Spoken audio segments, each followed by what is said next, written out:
Ano daw po kayang prutas ito? Sobrang asim. Sobrang asim. Kung nakakain daw po. Pero tinikman na namin. Sobrang asim. Mukha siyang blueberry. Papagaling. Pagdating na kumain. Matamis-tamis. Naku, sobrang asim. Iba pati yung ano niya. Iba pati yung pagkaduhat, hindi siya ba? Ano po? Bilog siya. Yung ito malaki, maano to. Hindi siya ma... Tamis. Para daw duhat ito. Hindi naman ito. Mukha siyang ubas.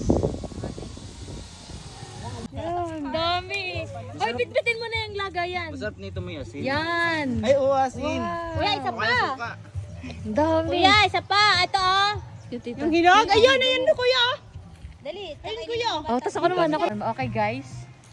Pinitas na natin yung grapes. Grapes ng Pilipinas. Ay, ano, blueberry. Kuya, sige. Red berry. Blueberry, red berry. Pero may matamis siya sa ano.